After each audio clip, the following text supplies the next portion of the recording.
ప్రార్థన చేసుకుని మనం వాక్య భాగాన్ని ధ్యానం చేద్దాం.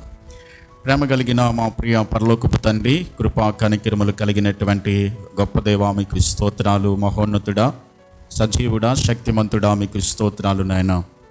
అన్ని నామముల కంటే ఉన్నతమైన, ఘనమైన, మహోన్నతమైన నామము కలిగిన గొప్ప దేవుడవు. శాశ్వతమైన ప్రేమను మా పైన చూపించి ప్రభా, మీ రెక్కల నీడలో మమ్మలను భద్రపరుస్తున్నటువంటి సజీవుడా, మీకు స్తోత్రాలు. ప్రభా, ఈ సమయంలో ఇంతవరకు మీ నామమును స్తుతించి ఘనపరచడానికి, మిమ్మల్ని ఆరాధించడానికి మీరు మాకు కృపనిచ్చారు. ప్రభా, ఈ సమయంలో కొద్ది నిమిషాలు మీ నామమును తండ్రి నాయన ధ్యానించడానికి, మీ వాక్యాన్ని నేర్చుకోవడానికి మీ పాద సన్నిధికి మేము వస్తూ ఉండగా మీ వాక్యము ద్వారా మాతో మాట్లాడండి. మీ వాక్యము ద్వారా మమ్మలను బలపరచండి.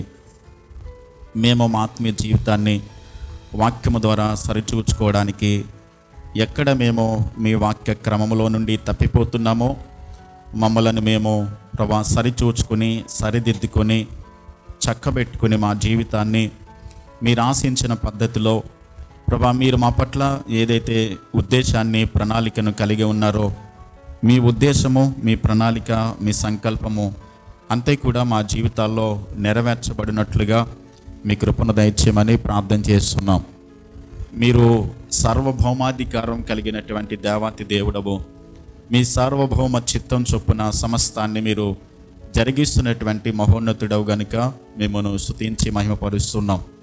మీ కృపను మాకు తోడుగా ఉంచండి. ఈ సమయాన్ని మీరు మాకు ఆశీర్వాదకరంగా చేసి మాతో మాట్లాడి మీరు మహిమ పొందమని యేసుక్రీస్తు నామములో ప్రార్థించి వేడుచున్నాను మా పరమ తండ్రి, ఆమేన్. మనము ఆరాధించేటువంటి దేవాతి దేవుడు ఆయన ప్రేమ గలవాడు. మనం ఆరాధించే దేవుడు ఆయన కృపగలవాడు, కనికరమ గలవాడు, ఆయన మంచివాడు అని మనం నేర్చుకుంటూ ఉంటాం.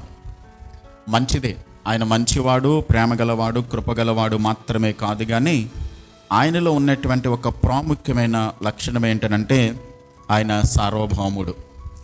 ఆయన సార్వభౌమాధికారం కలిగినటువంటి దేవాతి దేవుడు. God is sovereign. ఆయన సమస్తం మీద కూడా అధికారం కలిగిన దేవుడు. ఆయన సమస్తం మీద కూడా ఆయనకు మాత్రమే అధికారం ఉంది, ఆయనకు మాత్రమే హక్కు ఉంది. ఎందుకంటే ఆయన అన్నీ తెలిసినవాడు, ఆయన అన్నీ ఎరిగినవాడు. అన్నిటిని కూడా ఆయన మహత్తు గల మాట చేత నిర్వహించుచున్నటువంటి దేవాతి దేవుణ్ణి మనం స్తుతిస్తున్నాం. మనము క్రైస్తవ విశ్వాస జీవితంలో ప్రతి ఒక్కరు కూడా ప్రాముఖ్యంగా దేవుని యొక్క సార్వభౌమత్వాన్ని మనం అర్థం చేసుకోవాలి. దేవుని యొక్క సార్వభౌమత్వం మనకి అర్థం కాకపోతే, దేవుడు సార్వభౌముడు అనేటువంటి సత్యం మనకు అర్థం కాకపోతే, మనకు సమస్యలు వచ్చినప్పుడు, ఇబ్బందులు వచ్చినప్పుడు, శోధనలు ఎదురైనప్పుడు దేవునిని మనం దూషిస్తాం, దేవునిని మనం ప్రశ్నిస్తాం, దేవునిని మనం అనుమానిస్తాం, అవమానిస్తాం, ఎదురుబాటు చేయడానికి అవకాశం ఉంది. కానీ దేవుడు సార్వభౌముడు. ఆయన అన్నిటికీ అధికారం ఆయనకు మాత్రమే ఉంది. అన్నిటి మీద కూడా ఆయన మాత్రమే ఆధిపత్యం కలిగిన దేవుడు అన్న సత్యం మనకి ఎప్పుడైతే అర్థమవుతుందో, అన్ని సందర్భాల్లో కూడా, అన్ని విషయాల్లో కూడా దేవునికి మాత్రమే మనల్ని మనము అప్పగించుకోగలుగుతాం. లేకపోతే మనకు వచ్చినటువంటి పరిస్థితులను బట్టి కొన్ని సందర్భాల్లో ఏమవుతుందనంటే దేవుని విడిచిపెట్టేసి దూరంగా వెళ్ళిపోవడానికి, అంతేకాదు మనము పాపంలోకి వెళ్ళిపోవడానికి కూడా అవకాశాలు ఉన్నాయి. దేవుని నమ్మినప్పటికీ కూడా దేవుని సార్వభౌమత్వం మనకి అర్థం కావాలి. ప్రతి విశ్వాసి ఆయన సార్వభౌముడు అన్న సత్యం మనకి అర్థం కావాలి.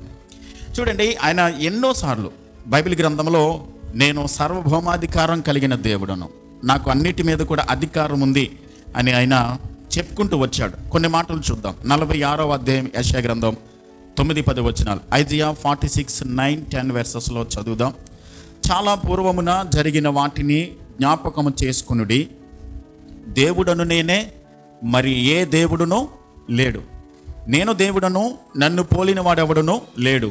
నా ఆలోచన నిలుచుననియు, నా చిత్తమంతయు నెరవేర్చుకునేదననియు చెప్పుకొనుచు ఆది నుండి నేనే కలుగబోవు వాటిని తెలియచేయుచున్నాను. పూర్వకాలం నుండి నేనే ఇంకా జరగని వాటిని తెలియచేయుచున్నాను. ఇక్కడ చదువుకున్న వాక్య భాగంలో నేనే, నేనే నేనే అనే పదాలు ఎక్కువసార్లు కనబడతా ఉన్నాయి. అంటే ఆయన మాత్రమే సార్వభౌమాధికారం కలిగినటువంటి దేవాతి దేవుడు. ఈ రోజున మనం ఏం నేర్చుకుందామనంటే, దేవుని సార్వభౌమత్వం ఏంటో మనం తెలుసుకుంటూ అన్నిటి మీద ఆయన అధికారం కలిగిన దేవుడు, అన్నిటినీ ఆయన చిత్తానుసారంగా జరిగిస్తున్న దేవుడు అయినప్పటికీ మన బాధ్యత ఏంటి? దేవుడు సార్వభౌముడే, అదే సందర్భంలో మనిషి యొక్క రెస్పాన్సిబిలిటీ ఏంటనేది మనం ఒకసారి నేర్చుకోవడానికి ప్రయత్నించేద్దాం. ఈరోజు దేవుడు అంటున్నాడు, నేనే దేవుడను, నేను సార్వభౌముడను, నా చిత్తమంతయు నేను నెరవేర్చుకుంటాను. అంటే ఆయనకు అన్నిటి మీద అధికారం ఉంది, అన్నిటిని మీద ఆయనకు మాత్రమే ఆధిపత్యం ఉంది. ఆయనకు క్రింద కానీ ఆయనకు పైన కానీ ఏ అధికారం కూడా లేనేలేదు. ఆయనకు మించినది, ఆయనకు పైన ఉన్నది అధికారం ఇంకేది లేదు. ఆయనకు సరిపోల్చదగినది, ఆయనకు సాటి అయినది మరి ఏది లేదు. ఆయన పాటించాల్సిన నియమాలు ఏమీ లేవు. ఆయన ఎవరికి సమాధానం చెప్పాల్సిన అవసరత లేదు. ఆయన ఎవరికి జవాబుదారీ కానే కాదు. మనం దేవునికి జవాబుదారులం, కానీ దేవుడు మాత్రం ఆయన సర్వ ఆధిపత్యం కలిగినటువంటి దేవాతి దేవుడు. ఆయన సర్వభౌముడు అని అంటే అన్నీ తెలిసిన దేవుడు, అన్నిటిని కూడా ఎరిగినవాడు, అన్నిటిని కూడా చూస్తున్నవాడు. ఆయన సమస్తమును కూడా ఆయన మాత్రమే అధికారం కలిగినటువంటి దేవాతి దేవుడు. జాన్ ప్రైమ్ అనేటువంటి ఒక ఆయన ఏమన్నాడంటే, దేవుడు సార్వభౌముడు అని అంటే 3 విషయాల్లో ఖచ్చితంగా ఆయనలో ఉంటాయి అని చెప్పాడు. మొట్టమొదటిది అథారిటీ, అధికారం కలిగినటువంటి దేవాతి దేవుడు. రెండవది ఆయన కంట్రోల్ కలిగినటువంటి దేవాతి, కంట్రోల్ చేయగలడు, నియంత్రించగలడు ప్రతి దానిని కూడా. మూడవది ప్రెజెన్స్, అంటే దేవుని యొక్క సన్నిధిని మనుషులతో ఆయన ఉంచగలడు, అన్ని చోట్ల ఉన్నటువంటి దేవాతి దేవుడు. మొట్టమొదటిది అథారిటీ, అధికారం.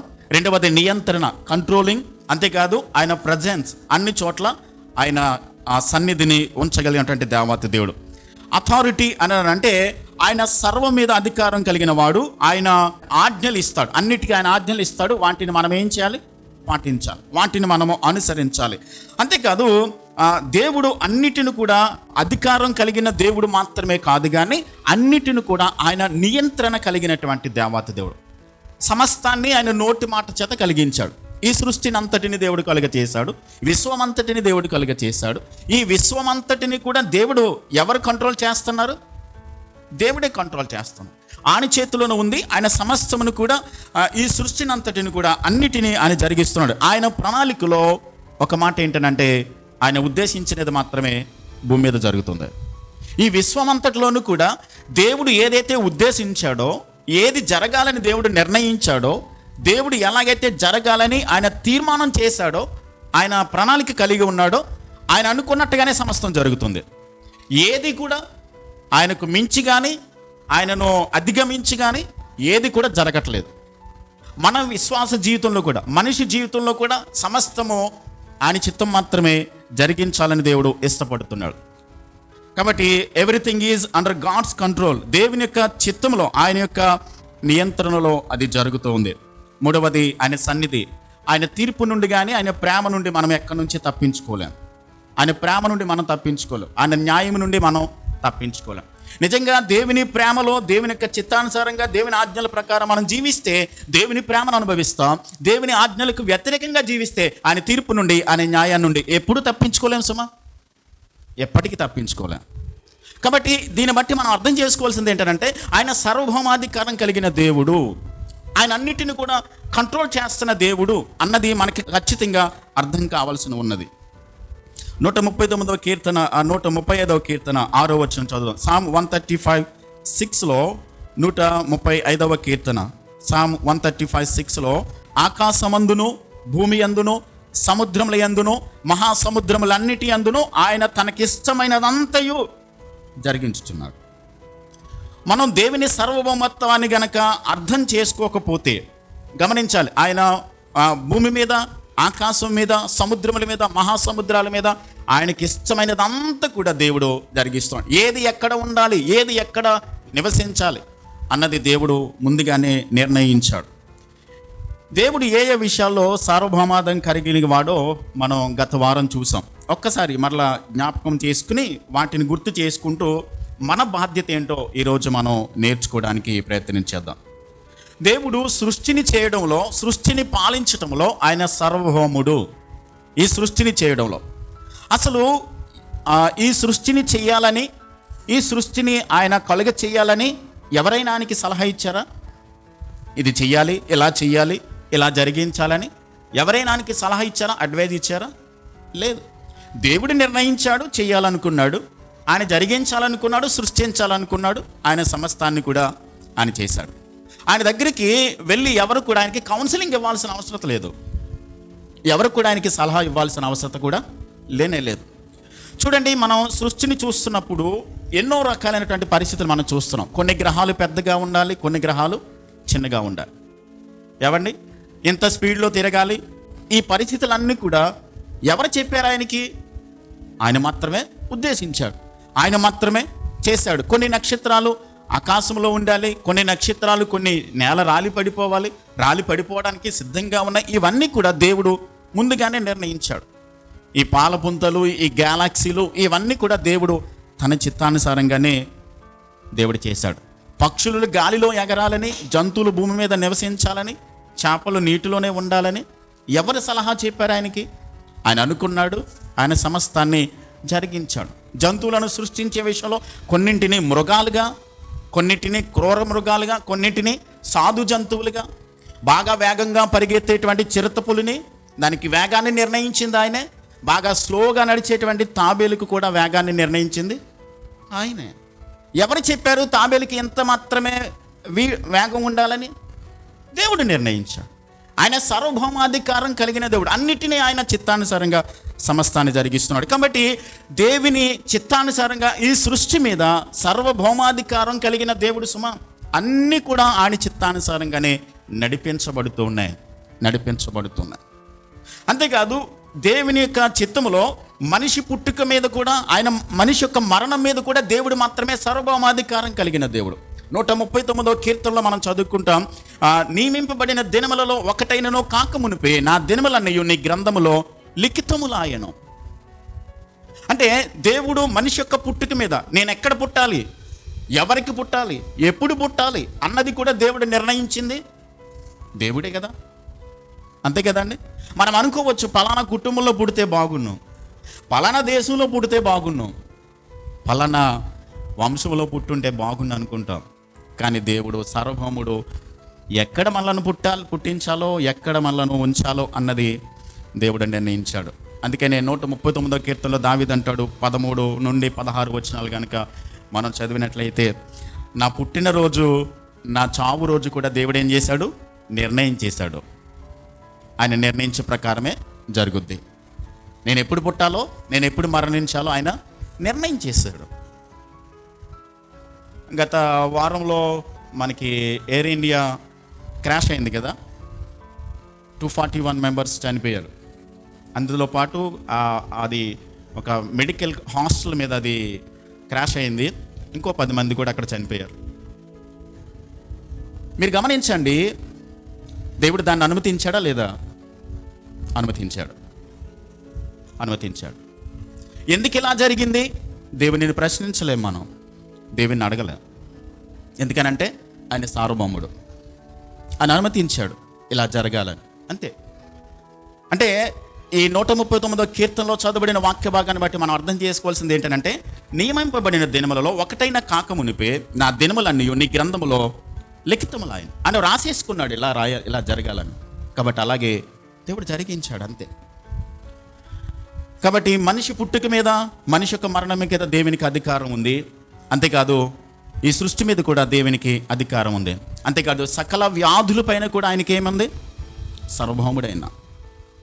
కొన్ని సందర్భాల్లో దేవుని ప్రశ్నిస్తాం, ఎందుకు పలానా వ్యక్తి ఇలా కాలు లేకుండా పుట్టాడు, చెయ్యి లేకుండా పుట్టాడు, కన్ను లేకుండా పుట్టాడు, ఇలా అంగవైక్యం కలిగినటువంటి వ్యక్తిగా పుట్టాడు అని చెప్పాను. వాటిపైన కూడా దేవుడు సార్వభౌముడు. ఒక మాట చదువుదామా? నిర్గమకాండం 4వ అధ్యాయం 11వ వచనం. ఎక్సోడస్ 4:11లో నిర్గమకాండం 4వ అధ్యాయం 11వ వచనం. మోషేతో దేవుడు మాట్లాడుతూ ఉన్నాడు, మానవునకు నోరిచ్చిన వాడు ఎవడు మోషే? మోగవానినే గాని, చెవిటి వానినే గాని, దృష్టి గలవానినే గాని, గురుడి వానినే గాని పుట్టించిన వాడెవడు? యెహోవానైనా ఆయనే కదా సమస్తాన్ని సృష్టించింది. ఆయనే కదా సమస్తాన్ని కలుగ చేసింది, ఆయనే కదా సార్వభౌమాధికారం కలిగినటువంటి దేవాతి దేవుడు. కాబట్టి వాటన్నిటి మీద కూడా మనకు వచ్చేటువంటి బలహీనతలు అన్నీ కూడా ఆయనకి తెలుసు అని ఎరిగిన దేవుడు. మనకు ఒక ప్రశ్న రావచ్చు, దేవుడు సార్వభౌముడు కదా, అన్నీ ఆయన ఉద్దేశించినట్లుగానే జరుగుతుంది కాబట్టి నా జీవితంలో ఏం జరిగినా నా ప్రమేయం ఏమి ఉంది, అంతే కూడా ఆయన ప్రకారమే జరుగుతుంది కాబట్టి, అన్నీ ఆయన ఉద్దేశించినట్టుగానే జరుగుతుంది కాబట్టి నా బాధ్యత ఏముంది అనుకోవడానికి లేదు. ఎందుకనంటే దేవుడు మనిషికి స్వేచ్ఛనిచ్చాడు. ఇక్కడ మనం చాలా జాగ్రత్తగా అర్థం చేసుకోవాలి. ఈ రెండు విషయాలు అర్థం కాకపోతే చాలామంది పొరపాటు చేసేటువంటి అవకాశం ఉంది.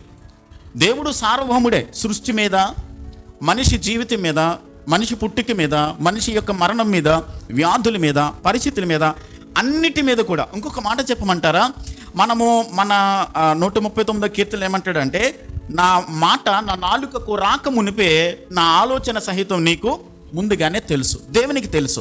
అంటే మనం ఏం ఆలోచిస్తామో, మనం ఏం తలస్తామో, ఏది చేయాలనుకుంటున్నామో అన్నది కూడా దేవుడికి ముందుగానే తెలుసు. అంతేకాదు సామెతల గ్రంథంలో ఏమని రాయబడి ఉంటుందంటే, మనిషి హృదయములలో రకరకాల ఆలోచనలు కలిగితే, మానవుని యొక్క ఆలోచనలు రకరకాల ప్లాన్స్ వేసుకుంటాం, కానీ యెహోవా యొక్క తీర్మానమే స్థిరం. ఆయన ఏది ఉద్దేశించాడో అది మాత్రమే జరుగుద్ది. మనం ఎన్ని ఆలోచించినా, ఎన్ని ప్లాన్స్ వేసినా, అలాగని ప్లాన్ వేయొద్దు, లేకుంటే ఆలోచించవద్దు, భవిష్యత్తు గురించి ప్రణాళికలు ఉండొద్దు అన్నది దేవుని ఉద్దేశం కాదు. మనం ప్రణాళికలు వేస్తూ ఉండాలి.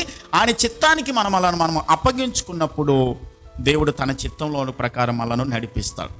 ఇక్కడ రెండు విషయాలు గమనించాలి.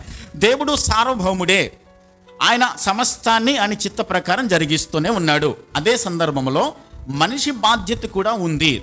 ఎందుకనంటే మనిషికి బాధ్యత ఎందుకు ఉంది అన్నది మనకు అర్థం కావాలనంటే, మనిషిని దేవుడు మనుషులుగా పుట్టించలేదు. మనుషులను యాంత్రికమైన విధానంలో దేవుడు పుట్టించలేదు. రోబోట్లుగా దేవుడు మనల్ని కలుగ చేయలేదు. దేవుడు మనకేం చేశాడు? స్వేచ్ఛనిచ్చాడు, ఫ్రీడమ్నిచ్చాడు, మనకు స్వతంత్రాన్ని ఇచ్చాడు. మనం ఏది చేయాలన్నా చేయగలం, ఏది జరిగించాలన్నా మనకి చేసేటువంటి స్వేచ్ఛను, స్వతంత్రాన్ని ఇచ్చాడు. ఒక మాట నేను జ్ఞాపకం చేస్తాను. ఒకవేళ గనక దేవుడు మనకి స్వేచ్ఛను ఇవ్వకపోతే, మనకు స్వతంత్రతను ఇవ్వకపోతే గనక మనిషిని ఆయన బ్రతిమలాడాల్సిన అవసరత లేదు. మనము ఇక్కడ ఒక మాట నేను జ్ఞాపకం చేస్తాను. మనము జూమ్ మీటింగ్లో నిర్గమకాండాన్ని ధ్యానం చేస్తూ ఉన్నాం, ప్రారంభించాం. మోషేతో దేవుడు 3-4 అధ్యాయాలు, 2 అధ్యాయాల్లో దేవుడు మాట్లాడాడు. అది గంటన్నరలో జరిగినటువంటి సన్నివేశం. 1 hour 1.5 hourలో జరిగినటువంటి 3-4 చాప్టర్స్లో ఎక్సోడస్లో జరిగినటువంటి సన్నివేశంలో దేవుడు గనక నిజంగా మనిషికి స్వేచ్ఛను ఇవ్వకపోతే, స్వతంత్రాన్ని ఇవ్వకపోతే, మనుషులను దేవుడు స్వేచ్ఛ కలిగిన వ్యక్తులుగా చేయకపోతే మోషేతో అంతసేపు మాట్లాడాల్సిన అవసరత లేనేలేదు. నేను చెప్పాను నువ్వు చేయాలంతే అని దేవుడు ఖచ్చితంగా ఆజ్ఞాపించేవాడు. చేసేమని చెప్పని ఈడ్చుకుని వెళ్ళి చేయించేవాడు ఆ పని. నువ్వు రా, నాతో కలిసి పని చేయి, నువ్వు రా అని చెప్పని దేవుడు అడిగాడు. నీవు నాతో కలిసి పని చేయడానికి పార్ట్నర్గా వస్తావా, మన ఇద్దరం కలిసి పని చేద్దామని చెప్పని దేవుడు బ్రతిమలాడాల్సి వచ్చింది మోషేను. ఎందుకని? దేవుడు మనిషికి ఏం చేశాడు? స్వేచ్ఛనిచ్చాడు. ఇప్పుడు నినివే పట్టణానికి యోనాను వెళ్ళి సువార్త చెప్పమన్నాడు. ఈయన ఎక్కడికి వెళ్ళాడు? మరలా తిరిగి తీసుకుని వచ్చి ఆయన వెళ్ళిపోతుంటే, దారి తప్పి వేరే మార్గంలో వెళ్ళిపోతుంటే దేవుడు మరలా ఆయనకి బుద్ధి చెప్పి తీసుకొచ్చి, చూడండి, సముద్రం మీద తుఫాను రప్పించి అందులో ఉన్నటువంటి సరుకులన్నీ బయట పడవేసి, మళ్ళీ ఆయనను సముద్రంలో పడవేసిన తర్వాత ఒక చేపను సిద్ధం చేసి మళ్ళీ తీసుకుని వెళ్ళి నినివే పట్టణానికి తీసుకుని వెళ్ళి, ఇంత రిస్క్ తీసుకోవాల్సిన అవసరత దేవునికి లేదు. నిజంగా కనుక దేవుడు మనిషికి స్వేచ్ఛనివ్వకపోతే ఈడ్చుకుని వెళ్ళి సువార్త చెప్పని కూర్చోబెట్టి చెప్పేవాడు. కానీ దేవుడు మనిషికి స్వేచ్ఛనిచ్చాడు. ఏదైనా తోటలో ఆదామవ్వని కలుగ చేసిన తర్వాత, మీరు ఈ పండు తినొచ్చు, తినకపోవచ్చు. తింటే దానివల్ల వచ్చే ప్రతిఫలం, తినకపోవడం వల్ల వచ్చేటువంటి ప్రతిఫలాన్ని దేవుడు వాళ్ళ ముందు పెట్టాడు, స్వేచ్ఛనిచ్చాడు. దాన్ని వాళ్ళు దేన్ని ఎన్నుకున్నారు? చెడ్డని ఎన్నుకున్నారు. కాబట్టి ఒక మాట ఏంటంటే, దేవుడు సార్వభౌముడే, ఆయన అన్నిటి మీద అధికారం కలిగిన వాడే, ఆయన అన్నిటినీ తన చిత్త ప్రకారమే జరిగిస్తున్నాడు. అన్నీ కూడా ఆయన కంట్రోల్లోనే జరుగుతుంది. కానీ అదే సందర్భంలో మనిషికి దేవుడు స్వేచ్ఛనిచ్చాడు. మన బాధ్యత కూడా ఉంది. ఒక వాక్యాన్ని చదువుదాం. అపోస్తలుడైన పౌలు కొరింథీయులకు రాసిన 2వ పత్రిక 5వ అధ్యాయం 10వ వచనం. 2 కొరింథియన్స్ 5:10లో 2 కొరింథియన్స్ 5:10 చదువుదాం ఒక్కసారి. కొరింథీయులకు రాసిన 2వ పత్రిక 5వ అధ్యాయము 10వ వచనం. ఎందుకనగా తాను జరిగించిన క్రియల చొప్పున అవి మంచివైనను సరే చెడ్డవైనను సరే దేహముతో జరిగించిన వాటి ఫలమును ప్రతివాడును పొందినట్లు మనమందరము క్రీస్తు న్యాయపీఠం ఎదుట ప్రత్యక్షం కావాలి. ఇదేంటి? దేవుడు సార్వభౌముడు అయినట్లయితే మరలా మనం అందరము క్రీస్తు న్యాయపీఠం ఎదుట నిలబడి ఆయనకి లెక్క చెప్పాల్సిన అవసరం ఏముంది? అవసరం లేదు కదా. ఎందుకు లెక్క అడుగుతాడు దేవుడు? ఆయన మనలను యాంత్రికమైన పద్ధతిలో దేవుడు రోబోట్లుగా మనం కలుగ చేసి మనను నియంత్రించే దేవుడిగా ఉన్నట్లయితే, స్వేచ్ఛను ఇవ్వకపోతే మనల్ని ఎందుకు లెక్క అడుగుతాడు? ఆయన అంటున్నాడు, నేను మిమ్మల్ని లెక్క అడగబోతున్నాను, కాబట్టి మీరు చేసిన ప్రతి దాని గురించి నాకు లెక్క చెప్పాలి, నా న్యాయపీఠం ఎదుట నిలబడాలని ప్రభు కోరుతున్నాడు. కాబట్టి దేవుడికి మనిషికి దేవుడు ఏమిచ్చాడంటే స్వేచ్ఛనిచ్చాడు, స్వతంత్రాన్ని ఇచ్చాడు. రోమపత్రిక 14:12లో కూడా ప్రతివాడును తన గురించి దేవునికి ఏం చేయాలి? లెక్క అప్పగించవలెను. రోమన్స్ 14:12లో ప్రతివాడు తన గురించి తాను దేవునికి లెక్క అప్పగించాలి. ఏ విషయాల్లో దేవుడు సార్వభౌముడు, మన బాధ్యత ఏంటో చూద్దాం. మొట్టమొదటిగా రక్షణ విషయంలో దేవుడు సార్వభౌముడు. రక్షణ విషయంలో దేవుడు సార్వభౌముడు. దేవుడు తన భవిష్యత్తు జ్ఞానమును బట్టి మనల్ని ఎన్నుకున్నాడు, మనందరినీ ఎన్నుకున్నాడు. ఎప్పుడు ఎన్నుకున్నాడు? ఎఫెసీయులకు రాసిన పత్రిక 1వ అధ్యాయము 4వ వచనం కనుక మనం చదివినట్లయితే, తీద్దామా ఒకసారి? ఈ మాటలు చాలా జాగ్రత్తగా చదువుదాం, స్లోగా చదువుదాం. ఎఫెసియన్స్ చాప్టర్ 1 verse 4 to 6 వెర్సెస్లో ఎఫెసీ పత్రిక 1వ అధ్యాయం 4 నుండి 6 వచనాలు. మనం గతంలో ఇంచుమించుగా 36 ప్రసంగాలు విన్నాం ఎఫెసీ పత్రిక నుంచి. చదువుదాం మొదటి 4 వచనాలు. ఎట్లనగా తన ప్రియుని యందు తాను ఉచితముగా మనకు అనుగ్రహించిన తన కృపామహిమకు కీర్తి కలిగినట్లు తన చిత్త ప్రకారమైన దయా సంకల్పము చొప్పున యేసుక్రీస్తు ద్వారా తనకు కుమారులుగా స్వీకరించుటకై మనలను ముందుగా తన కోసము నిర్ణయించుకుని మనము తన ఎదుట పరిశుద్ధులమును నిర్దోషులై ఉండవలనని జగత్తు పునాది వేయబడక మునిపే ప్రేమ చేత ఆయన క్రీస్తులో మనలను ఏర్పరచుకున్నాడు. ఎప్పుడు ఏర్పాటు చేసుకున్నాడు? జగత్తు పునాదికి ముందే. అంటే ఆదికాండం 1వ అధ్యాయం 1వ వచనానికి ముందు దేవుడు మనలను ఎన్నుకున్నాడు. ఎందుకోసం? తనకు కుమారులుగా ఉండాలి, మనలను రక్షించుకోవాలి అన్నది దేవుడు ఎన్నుకున్న ఆ విధానం ఎప్పుడు జరిగిందనంటే జగత్తు పునాదికి ముందే. ఇది షరతులు లేనటువంటి ఎన్నిక. మనల్ని ఎన్నుకోవడంలో మనం ఏదో గొప్పవారమని, మనం మంచివారమని, లేకుంటే మనం నీతిమంతులమని దేవుడు మనల్ని ఎన్నుకోలేదు. మనం గమనించాలి, ఈ భూమి మీద రవ్వంత కూడా పుట్టించకముందే, ఈ భూమిని రవ్వంత పుట్టించకముందే, ఈ సమయంలో ఈ సంవత్సరంలో మనం పుడతామని, మనము ఈ విధంగా దేవుని తెలుసుకుంటామని దేవుడు ఎరిగిన దేవుడు కాబట్టి ఆయన ముందుగానే మనల్ని ఏం చేశాడు? ఆయన ఎన్నుకున్నాడు, ప్రత్యేకించుకున్నాడు. అంటే భూమి పుట్టకముందే, ఈ జగత్తునంతటిని పుట్టకముందే, అంటే కొన్ని కోట్ల సంవత్సరాల క్రితమే మన ఎంపిక జరిగింది. మన పేరును ఆయన పలికాడు, మనలను ఎన్నుకున్నాడు ఆయన. దేవుడు మనలను ఎన్నుకున్న తర్వాత మనలను ప్రభువు రక్షించడానికి మనలను ఆయన తన సంకల్పము చొప్పున రక్షించాలని దేవుడు నిర్ణయించుకున్నాడు. దేవుడు నిర్ణయించుకున్నటువంటి కొంతమందిని మాత్రమే దేవుడు ఎన్నుకున్నాడు, అందరినీ దేవుడు ఎన్నుకోలేదు. అదేంటండి? దేవుడు అన్యాయస్తుడా? దేవుడు పక్షపాతం కలిగిన వాడా? కొంతమందినే ఎన్నుకోవడం ఏంటి? కొంతమందిని దేవుడు నిర్ణయించుకోవడం ఏంటి? దేవుడు మంచివాడు కదా, ఆయన సార్వభౌముడు కదా, అందరినీ ఎన్నుకోవాలి కదా. చూద్దాం, ఒక మాట మనం చదువుకుందాం. రోమిలికి రాసిన పత్రిక 9వ అధ్యాయము 10-12 వచనాలు. రోమన్స్ చాప్టర్ 9 verse 10లో చదువుదాం. రోమిలికి రాసిన పత్రిక 9వ అధ్యాయం, రోమపత్రిక 9వ అధ్యాయం 10వ వచనం. రెబెకా గర్భవతి అయినప్పుడు ఏర్పాటును అనుసరించిన దేవుని సంకల్పము క్రియల మూలముగా కాక పిలిచివాని మూలముగానే నిలకడగా ఉండు నిమిత్తము పిల్లలింకా పుట్టి మేలైనను కీడైనను చేయకముందే పెద్దవాడు చిన్నవానికి దాసుడగును అని ఆమెతో చెప్పబడెను. ఇందుని గురించి నేను యాకోబును ప్రేమించి తిని యాసావును ద్వేషించి తిని అని వ్రాయబడి ఉన్నది. గమనించాలి, ఇంకా పిల్లలు పుట్టలేదు, అప్పుడే దేవుడు ముందే చెప్పేశాడు రెబెకాతో, నీకు 2 పిల్లలు పుడతారు, కవల పిల్లలు. పెద్దవాడు చిన్నవాడికి దాసుడు అవుతాడు అని చెప్పేశాడు. అదేంటి, నేను యాకోబుని ప్రేమించి తిని యాసావును ద్వేషించి తిని, అదేంటి దేవుడు ఒకరిని ప్రేమించి ఒకరిని ద్వేషించడం? దేవుడు అన్యాయస్తుడు కదా, అవునా కదా?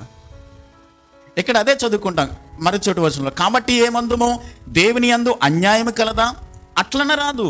అందుకు మోషేతో ఇలాగూ చెప్పుచున్నాడు, ఎవని కరుణింతునో వానిని కరుణింతునో, ఎవని ఎడల జాలి చూపుదునో వాని ఎడల జాలి చూపుదును. అంటే దేవుడు నిర్ణయించడానికి, ఎన్నుకోవడానికి ఆయనకు మాత్రమే అధికారం ఉంది. కాబట్టి ఆయన ఎవరిని ఎన్నుకోవాలో, ఎవరిని నిర్ణయించుకోవాలో, ఎవరిని ప్రత్యేకించుకోవాలో అన్నది ఆయన సార్వభౌముడి. కాబట్టి ఆయన ప్రతి వారిని, అంటే ఆయన ఏర్పాటులో ఉన్నటువంటి వారిని, ఆయన ఎవరినైతే కోరుకున్నాడో, ఎవరినైతే కావాలనుకున్నాడో వారిని దేవుడు ఎన్నుకున్నాడు. ఒక మాట చెప్పమంటారా? ఈ రోజున ఇక్కడ కూర్చుని వాక్యం వింటున్నాం కదా, మనం దేవుని సన్నిధికి వచ్చాం. ఇది అన్ఎక్స్పెక్టెడ్గా జరిగినటువంటి సందర్భం కాదు. ఇలా కూర్చుని వాక్యం వినాలన్న నిర్ణయం దేవుడు ఎప్పుడు చేశాడో తెలుసా? జగత్తు పునాదికి ముందే దేవుడు చేశాడు. కాబట్టి మనం ఆయనని తెలుసుకున్నాం, మనం ఈ రోజున వాక్యాన్ని వినగలుగుతున్నాం. దేవుడు మనతో తన వాక్యం ద్వారా మనతో మాట్లాడుతున్నాడు. కాబట్టి ఎవరిని కరుణించాలనుకుంటున్నాడో, ఎవరిని ఆయన ఎన్నుకోవాలనుకుంటున్నాడో ఆయన చిత్త ప్రకారమే చేయాలనుకుంటున్నాడు. ఆ 9వ అధ్యాయం 20వ వచనంలో, రోమిలికి రాసిన పత్రిక 9వ అధ్యాయం 20వ వచనంలో 9:20లో, ఓ మనుషుడా, దేవునికి ఎదురు చెప్పుటకు నీవెవడవు? నన్నెందుకు ఇలాగు చేసివన్నీ రూపించబడినది రూపించిన వానితో చెప్పునా? ఒక ముద్దలో నుండియే ఒక ఘటము ఘనతకును ఒకటి ఘనహీనతకును చేయుటకు మంటి మీద కుమ్మరి వానికి అధికారం లేదా? కాబట్టి ఆయన ఎలా చేయాలనుకున్నాడో ఆయన ఇష్టానుసారంగా చేయగలడు. దేవునిని ప్రశ్నించడానికి, కొంతమందినే ఎన్నుకుని అందరినీ ఎందుకు ఎన్నుకోలేదు అని దేవునిని మనం అడగడానికి మనకు అర్హత లేదు, యోగ్యులము కాదు. ఎందుకంటే ఆయన సార్వభౌముడు. కాబట్టి ఆయన ఏది చేసినప్పటికీ కూడా ఆయన చిత్తానుసారంగానే సమస్తాన్ని, కొంతమందిని కావాలని దేవుడు ఎన్నుకున్నాడు. అంతేకాదు, యేసుక్రీస్తును భూమి మీదకు పంపించడంలో కూడా దేవుడు సార్వభౌముడే. ఆయన సర్వభౌమాధికారం కలిగిన దేవుడు. కాబట్టి చూడండి, అపోస్తలుల కార్యాల గ్రంథం 4వ అధ్యాయం 27వ వచనం చదువుదాం. చూడండి, యాక్ట్స్ చాప్టర్ 4:27లో అపోస్తలుల కార్యాల గ్రంథము 4వ అధ్యాయము 27వ వచనం. అపోస్తలుల కార్యాల గ్రంథం 4వ అధ్యాయం 27వ వచనం. ఏమి జరగవలనని నీ హస్తమును నీ సంకల్పమును ముందు నిర్ణయించనో వాటినన్నిటినీ చేయుటకే నీవు అభిషేకించిన నీ పరిశుద్ధ సేవకుడైన యేసునకు విరోధముగా హేరోదును పొంతు పిలాతును అన్యజనులతోనూ ఇశ్రాయేలు ప్రజలతోనూ ఈ పట్టణమందు నిజముగా కూడుకునిరి. ఒక మాట నేను జ్ఞాపకం చేస్తాను. యేసుక్రీస్తు ప్రభు భూమి మీదకి పంపించడం అన్నది దేవుని సార్వభౌమ చిత్త ప్రకారం జరిగింది. అంతేకాదు, యూదులు, పరిసయ్యులు, శాస్త్రులు, పిలాతు, అలాగే ప్రధాన యాజకులు, అలాగే హేరోదు, వీరందరూ కూడా యేసుక్రీస్తుకు విరోధముగా పోగబడి ఆయన చంపేశారు అని మనం అనుకుంటాం. కానీ దేవుడు ఏం చేశాడు తెలుసా? హేరోదును, పొంతు పిలాతును, యూదులను, పరిసయ్యులను, వీళ్ళందరినీ కూడా దేవుడు ఏమి చేయవలనని ఆయన సంకల్పము చొప్పున ముందు నిర్ణయించాడో ఆ ప్రకారమే వీళ్ళందరినీ కూడా తీసుకొచ్చి ఆయన పని జరిగించడానికి వీళ్ళను దేవుడు వాడుకున్నాడు. యోసేపును ఐగుప్తుకు పంపించాలి, ఆర్థిక శాఖ మంత్రిగా చేయాలన్నది దేవుని నిత్య సంకల్పం, సార్వభౌమ చిత్త ప్రకారం. అందుకోసం ఏం చేశాడు దేవుడు? అన్నలను వాడుకున్నాడు.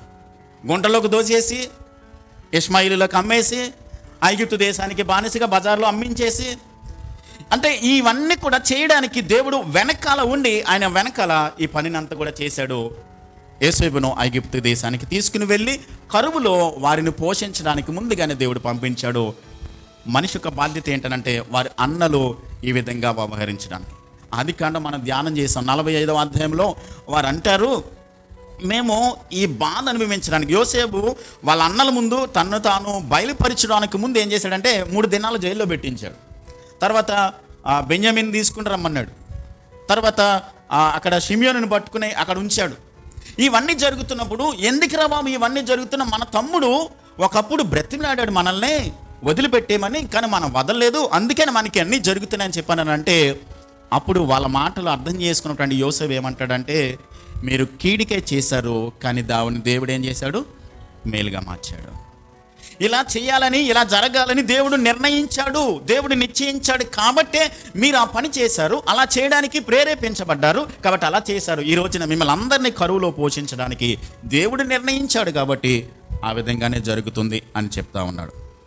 53వ అధ్యాయం 10వ వచనంలో మనం ఏం చదువుకుంటామనంటే, తండ్రి అయిన దేవుడు ఆయన కుమారుడైనటువంటి యేసుక్రీస్తును నలగగొట్టడానికి ఆయన ఇష్టపడ్డాడు అన్నది మనం చదువుకుంటాం. మరి ఎవరు రక్షింపబడతారు? ఒక మాట, ప్రభువు చాలామందిని ఆయన ఎన్నుకున్నాడు. ఆయనకు కావాలని రక్షణ ప్రణాళికను గురించి మనం ధ్యానం చేస్తాం. ఎవరు రక్షింపబడతారు, ఎవరు రక్షణలోకి వస్తారు? ఒక విషయం, రోమిలికి రాసిన పత్రిక 8వ అధ్యాయం 29-30 వచనాలు చదువుదాం.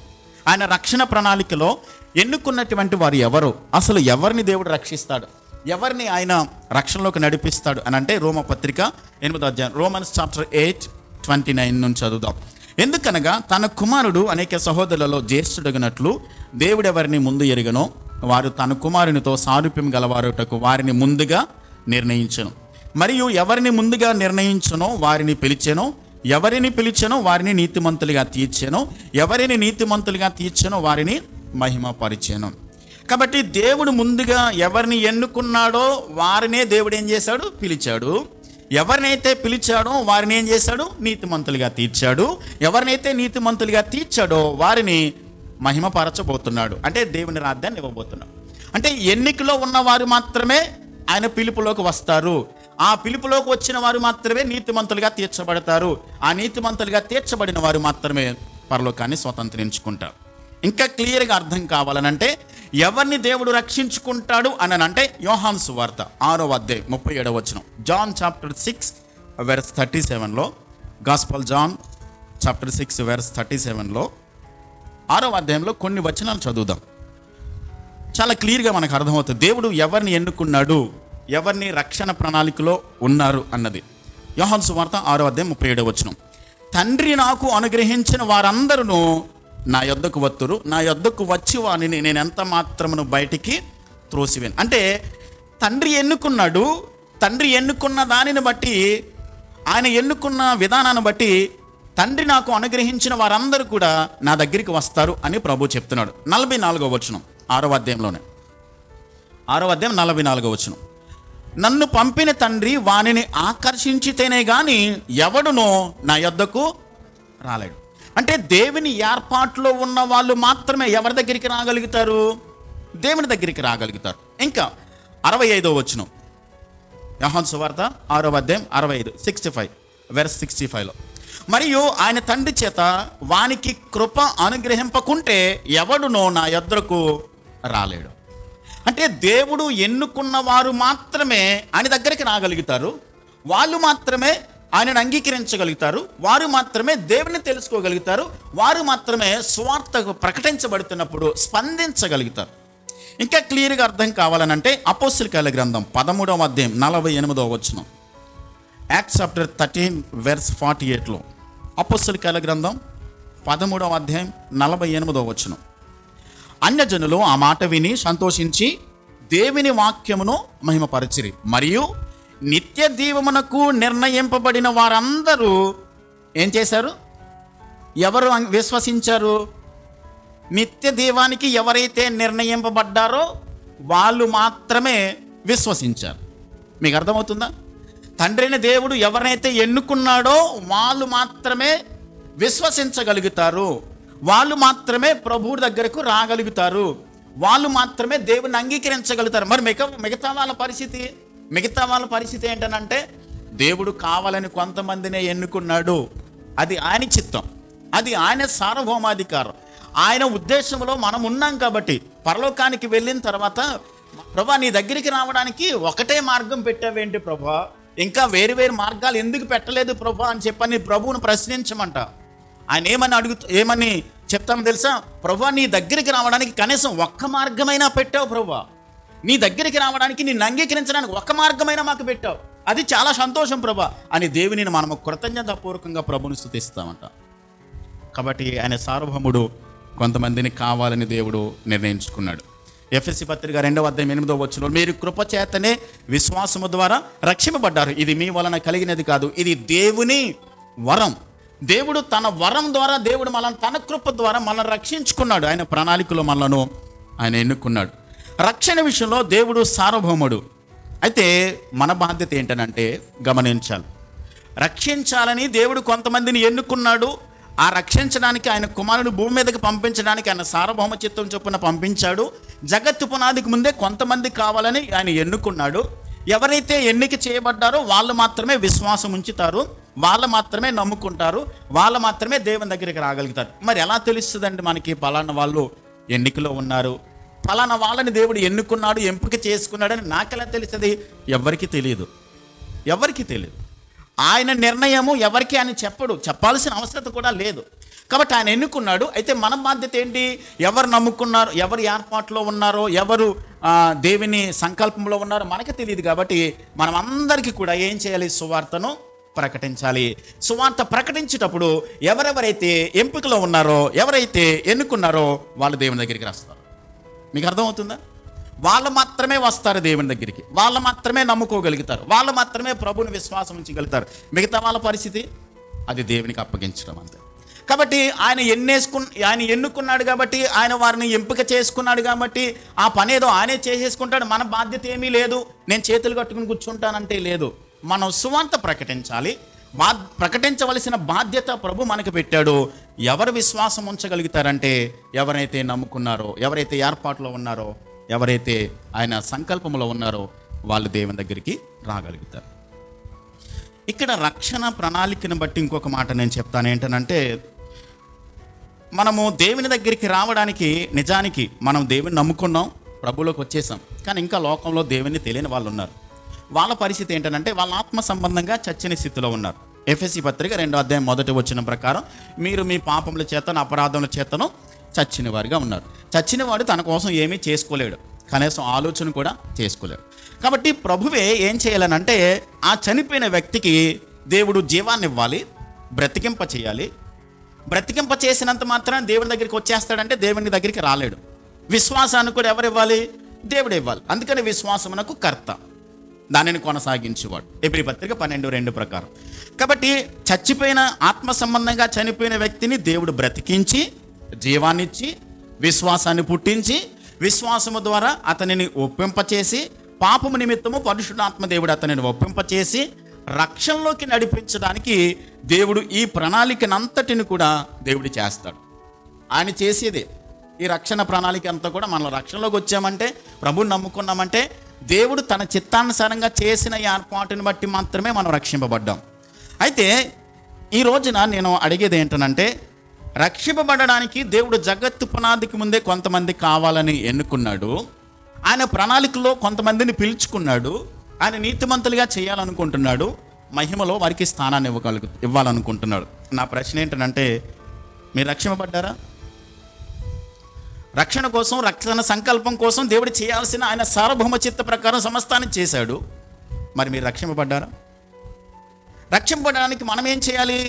రోమీయులకు రాసిన పత్రిక 10వ అధ్యాయం 9వ వచనం ప్రకారము యేసు ప్రభువని నీ నోటితో ఒప్పుకొని దేవుడు మృతులలో నుండి ఆయనను లేపినని మనము విశ్వసించిన ఎడల మనం ఏం చేస్తాం?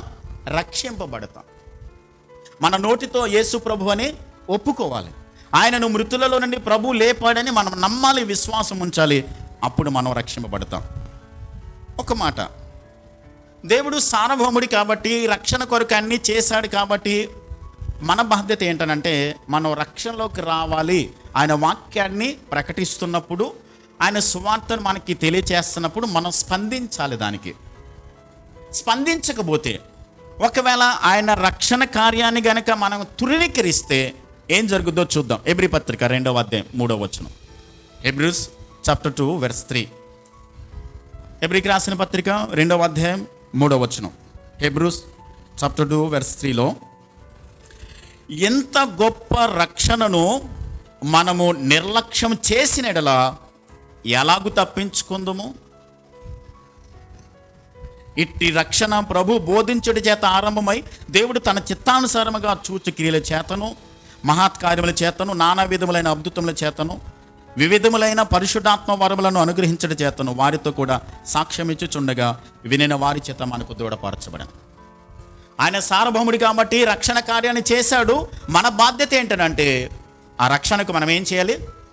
స్పందించాలి.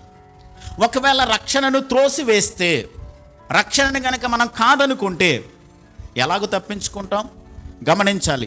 దేవుడు రక్షణలోకి రమ్మని పదే పదే తన వాక్యం ద్వారా మనతో మాట్లాడతాడు, వాక్యం ద్వారా హెచ్చరిస్తాడు.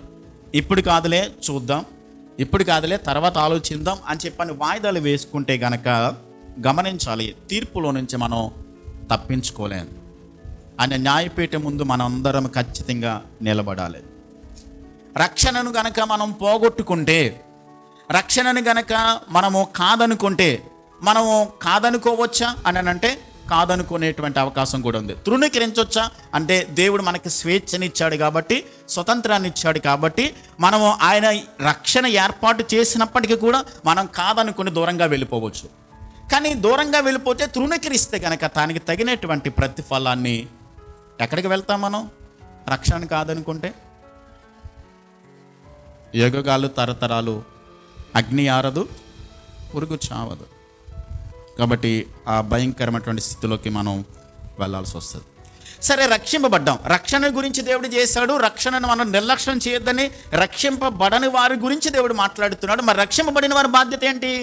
ప్రభు ఏమన్నాడనంటే, మనము రక్షింపబడ్డాం కాబట్టి రక్షణలోకి వచ్చిన తర్వాత ఫిలిప్పీ పత్రిక 2వ అధ్యాయం 12వ వచనంలో, ఫిలిప్పీన్స్ చాప్టర్ 2 వెర్స్ 12లో, ఫిలిప్పీన్స్ చాప్టర్ 2 వెర్స్ 12లో అక్కడ ఏం చెప్పాడనంటే, నా ప్రియులారా, మీరు ఎల్లప్పుడూ విధేయులైన ప్రకారము నా ఎదుట ఉన్నప్పుడు మాత్రమే కాక మరీ ఎక్కువగా నేను మీతో లేని ఈ కాలమందునో భయముతోనో వణుకుతోనో మీ సొంత రక్షణను ఏం చేయాలి? కొనసాగించాలి. నేను రక్షింపబడిపోయాను కాబట్టి, దేవుడు నా కొరకు రక్షణ ప్రణాళిక చేశాడు కాబట్టి, నన్ను నీతిమంతులుగా చేసేసాడు కాబట్టి ఇంకా నా బాధ్యత ఏమీ లేదు అనడానికి లేదు. ఈ రక్షణను మనం ఏం చేయాలి? భయముతోనో వణుకుతోనో కొనసాగించాలి. కాబట్టి భయముతో వణుకుతో కొనసాగించవలసిన బాధ్యత, జాగ్రత్తగా ఈ రక్షణను కొనసాగించవలసినటువంటి ఆ రెస్పాన్సిబిలిటీ రక్షింపబడిన ప్రతి వారి మీద ఉంది. దేవుడు పరిశుద్ధుడు. 1 పేతురు పత్రిక 1వ అధ్యాయం 14వ వచనం ప్రకారం, నేను పరిశుద్ధుడను గనుక, ఎందుకంటే ఆయన పరిశుద్ధుడు అంటే ఆయన సార్వభౌముడు. ఆయన సార్వభౌముడు కాబట్టి ఆయన పరిశుద్ధుడు. ఆ పరిశుద్ధుడు కాబట్టి మన రెస్పాన్సిబిలిటీ ఏంటంటే, మన బాధ్యత ఏంటంటే, నేను పరిశుద్ధుడనై ఉన్నాను కనుక మీరును సమస్త విషయాలలో ఎలా ఉండాలి? పరిశుద్ధతగా ఉండాలి. కాబట్టి దేవుడు సార్వభౌముడే, అన్నిటి మీద ఆయన అధికారం కలిగిన వాడే, ఆయన అన్నిటిని కంట్రోల్ చేస్తున్న దేవుడే. ఆయన నిర్ణయించిన ప్రకారమే సమస్తం జరుగుతుంది. కానీ ఆయన సార్వభౌముడైనప్పటికీ ఆయన పరిశుద్ధుడు కాబట్టి మన బాధ్యత ఏంటంటే రక్షణను భయముతో వణుకుతో కొనసాగించాలి. ఆయన పరిశుద్ధుడు కాబట్టి మనం కూడా పరిశుద్ధతను కొనసాగించాలి, పరిశుద్ధతలో నడవాలి. ఇది దేవుడు చేస్తున్నటువంటి హెచ్చరిక. మరొక వాస్తవం ఏంటంటే, హెబ్రీ పత్రిక 10వ అధ్యాయం 26-27 వచనాలు చదువుదాం. హెబ్రీస్ చాప్టర్ 10 వెర్స్ 26 and 27లో ఇలా వ్రాయబడి ఉంది. చూడండి. హెబ్రీ పత్రిక 10వ అధ్యాయం 26-27 వచనాలు. మనము సత్యమును గూర్చి అనుభవ జ్ఞానం పొందిన తరువాత బుద్ధిపూర్వకంగా పాపము చేసినట్లా పాపములకు బలి ఇక ఉండదు కానీ న్యాయపు తీర్పునకు భయముతో ఎదురుచూచుటయు విరోధులను దహింపబో తీక్షణమైన అగ్నియో ఇకను ఉండును. ఇక్కడ గమనించాలి, దేవుడు మనల్ని రక్షించాడు. దేవుడు తన ప్రణాళిక చొప్పున, తన సార్వభౌమ చిత్తం చొప్పున మనల్ని ఏర్పాటు చేసుకుని రక్షించాడు. అయితే ఇక్కడ ఏమని చెప్తుందంటే, మనము రక్షణలోకి వచ్చిన తర్వాత సత్యమును గూర్చిన అనుభవ జ్ఞానం పొందుకున్న తర్వాత మరలా తిరిగి బుద్ధిపూర్వకంగా పాపం చేస్తే, కావాలని మరలా పాపం చేస్తే, మరలా యేసు ప్రభు వచ్చి భూమి మీదకి ప్రాణం పెట్టి రక్తం గార్చి విమోచన కార్యాన్ని చేసి ఇది చేయడైనా. అయితే ఆయన చేసినటువంటి విమోచన కార్యం ఒకసారి చేసేసి వెళ్ళిపోయాడు. కానీ పాపం చేస్తే బుద్ధిపూర్వకంగా తెలిసి కూడా మనం పాపం చేస్తే దానికి తగినటువంటి ప్రతిఫలాన్ని మనం అనుభవించాలి. కాబట్టి చాలా జాగ్రత్తగా, పరిశుద్ధంగా, చాలా జాగ్రత్తగా, యథార్థంగా దేవుడు ఆశించిన పద్ధతిలో, దేవుడు కోరుకున్న పద్ధతిలో మన ఆత్మీయ జీవితాన్ని మనం కొనసాగించాలి. దేవుడు సార్వభౌముడే, ఆయన అన్నిటి మీద అధికారం కలిగిన దేవుడే. కాబట్టి మనం కూడా ఆయన యొక్క చిత్తానుసారంగా మనం ఎన్నిక చేయబడినప్పటికీ కూడా, మనల్ని రక్షింపబడినప్పటికీ కూడా, ఆయన అన్నిటిని కూడా కంట్రోల్ చేస్తున్నప్పటికీ కూడా, అదే సందర్భంలో దేవుడు మనకి స్వేచ్ఛనిచ్చాడు కాబట్టి, స్వతంత్రతనిచ్చాడు కాబట్టి, మనకు బాధ్యతనిచ్చాడు. మనం కూడా జాగ్రత్తగా జీవించవలసిన అవసరం ఉంది. పేతురు రాసిన 2వ పత్రిక 1వ అధ్యాయం 2వ వచనంలో ఒక మాట రాయబడింది. పేతురు రాసిన మొదటి పత్రిక 2 Peter chapter 1 verse 2లో 2 Peter chapter 1 verse 2 నుంచి చదువుదాం. తన మహిమని బట్టి గుణాతిశయమును బట్టి మనలను పిలిచిన వాని గూర్చిన అనుభవ జ్ఞాన మూలముగా ఆయన దైవశక్తి జీవమునకును భక్తికి కావలసిన వాటన్నిటినీ మనకు దయచేయుచున్నందున, ఆయన సార్వభౌముడు కాబట్టి, ఆయన మనలను ఎన్నుకున్నాడు కాబట్టి, ఆయన మనలను పిలుచుకున్నాడు కాబట్టి, ఆయన మనల్ని రక్షించుకున్నాడు కాబట్టి 5వ వచనంలో ఆ హేతువు చేత, అంటే ఆయన సార్వభౌముడు కాబట్టి, ఆయన మనలను ఎన్నుకున్నాడు కాబట్టి, ఆయన మనలను రక్షించుకున్నాడు కాబట్టి, ఆ హేతువుని బట్టి మీ మట్టుకు మీరు పూర్ణ జాగ్రత్త గలవారే. మీ బాధ్యత ఏంటనంటే, మన బాధ్యత ఏంటనంటే, మీ విశ్వాసమునందు సద్గుణమునందు జ్ఞానమునందు ఆశానిగ్రహమునందు సహనమునందు భక్తి యందు సహోదర ప్రేమయందు దయను అమర్చుకొనుడి. 9వ వచనం, ఇవి ఎవనికి లేకపోవునో వాడు తన పూర్వ పాపములకు శుద్ధి కలిగిన సంగతి మరిచిపోయి గ్రుడ్డివాడును దూరదృష్టి లేని వాడునగును. రక్షించాడు మనల్ని తన సార్వభౌమ చిత్తం చొప్పున మనల్ని పిలుచుకున్నాడు. అయితే మన బాధ్యత ఏంటనంటే, విశ్వాసమునందు సద్గుణమునందు జ్ఞానమునందు ఆశానిగ్రహం, ఇవన్నీ కూడా గతంలో ఈ 8 లక్షణాలు మనం ధ్యానం చేసాం. పేతురు రాసిన మొదటి పత్రిక 2వ పత్రిక ధ్యానం చేసేటప్పుడు ఇవన్నీ కూడా మన జీవితాల్లో మనం ఏం చేయాలి? అలవర్చుకోవాలి. ఒకవేళ అవి చేయకపోతే ఇక్కడ ఏం రాయబడిందనంటే, తన పూర్వ పాపములకు శుద్ధి కలిగిన సంగతి మర్చిపోయి గుడ్డివాడు దూరదృష్టి లేనివాడు. అంటే దేవుడు నాకు బహుమతిని ఇవ్వబోతున్నాడు, దేవుడు నాకు ఒక గొప్ప స్వాస్థ్యాన్ని సిద్ధం చేశాడు, దానిని నేను స్వతంత్రించుకోవాలనేటువంటి దూరదృష్టి లేకోకుండా దానిని పోగొట్టుకుంటాడు అన్న సత్యాన్ని వాక్యంలో మనం చూస్తూ ఉన్నాం. కాబట్టి మనము రక్షింపబడ్డాము. మన బాధ్యత ఏంటనంటే, పాపం చేయకుండా జాగ్రత్తగా కలిగి ఉండాలి. అని పరిశుద్ధంగా బ్రతకాలి. ఆయన మనను రక్షించుకున్నాడు కాబట్టి విశ్వాసములో విశ్వాసం ఆశానిగ్రహం, ఈ 8 లక్షణాలు మనం కలిగి ఉండాలి. అంతేకాదు, ఇంకా మరికొన్ని మాటలు చదువుదాం. పేతురు రాసిన మొదటి పత్రిక 3వ అధ్యాయం 1వ వచనం. పేతురు రాసిన మొదటి పత్రిక 3వ అధ్యాయము 2వ వచనములో చివరి నుండి, క్రొత్తగా జన్మించిన శిశువును పోలిన వారై నిర్మలమైన వాక్యమును పాల వలన రక్షణలో ఎదుగు నిమిత్తము ఆ పాలను ఏం చేయాలి? మీరు అపేక్షించాలి. అంటే దేవుడు సార్వభౌమ చిత్తం చొప్పున మనల్ని ఎన్నుకున్నాడు, రక్షించుకున్నాడు. మన బాధ్యత ఏంటనంటే, వాక్యములో మనం ఏం చేయాలి? ఎదగాలి. కొత్తగా జన్మించినటువంటి శిశువును పోలిన వారే ఆ బిడ్డ ఎదగడానికి ఎలాగైతే పాలు కావాలని అపేక్షిస్తుందో, ఎలాగైతే కోరుకుంటుందో, అలాగే రక్షింపబడిన ప్రతి విశ్వాసి కూడా వాక్యము కొరకు ఏం కలిగి ఉండాలి? తపన కలిగి ఉండాలి. ఈ పత్రికను ఎవరికి రాస్తున్నాడు అంటే, శ్రమల్లో ఎదుర్కొంటున్నటువంటి సమస్యల్లో ఉన్న క్రైస్తవులకు రాస్తున్నాడు. ఆయన రాస్తూ, వాక్యము కొరకు మీకు ఆకలి ఉండాలి, వాక్యము కొరకు మీరు తపన కలిగి ఉండాలి, మీరు ఆశించండి, అపేక్షించండి, వాక్యాన్ని వినాలి, వాక్యాన్ని నేర్చుకోవాలి, వాక్యాన్ని ఇంకా నేను ఆస్వాదించాలనేటువంటి తపన మీలో కలిగి ఉండాలి, అది పెంపొందించుకోనండి అని చెప్పని పేతురు గారు వారికి రాస్తున్నాడు. కాబట్టి రక్షింపబడిన మనకందరికీ కూడా ఉండాల్సిన మరొక ప్రాముఖ్యమైన విషయం ఏంటంటే, వాక్యము గూర్చినటువంటి తపన మనలో ఖచ్చితంగా ఉండాలి. మన బాధ్యత ఏంటంటే, వాక్యము కొరకు తపన కలిగి ఉండాలి. మీరు రక్షణలో ఎదగాలి, దేవునిలో ఇంకా అభివృద్ధి చెందాలి, దేవునిలో నేను ఫలించాలి అని అంటే, వాక్యమును మనము ఆస్వాదించడం తప్ప, వాక్యాన్ని మనం నేర్చుకోవడం తప్ప, వాక్యము కొరకు తపన కలిగి ఉండడం తప్ప ఇంకే వేరే కారణం ఏమీ లేదు. రక్షణలో ఎదగాలనంటే మీరు ఏదైనా ఒక టెక్నిక్ చెప్పండి, వాక్యం తప్ప ఇంకేదైనా ఉందంటే చెప్పండి. ఇంకేదైనా ఉందా ప్రపంచంలో? ఏది లేనేలేదు. వాక్యం తప్ప ఒక వ్యక్తి రక్షణలో ఎదగడానికి, ఫలించడానికి వాక్యమే మూలాధారం, వాక్యమే మనకి ప్రాముఖ్యమైనటువంటి ప్రామాణికం.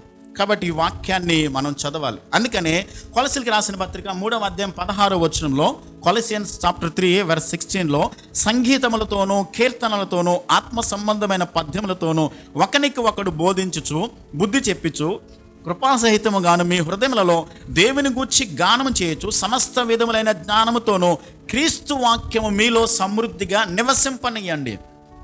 దేవుని వాక్యములో ఏదో ఒక క్రొత్త విషయం నేర్చుకోవాలనేటువంటి తపన మనలో ఉండాలి. దేవుని వాక్యాన్ని నేను వినాలి, దేవుని వాక్యాన్ని నేర్చుకోవాలి. కాబట్టి దేవుని వాక్యం నేర్చుకోవాలనేటువంటి తపన మనలో లేకపోతే మనము ప్రభువులో ఎదగలేం.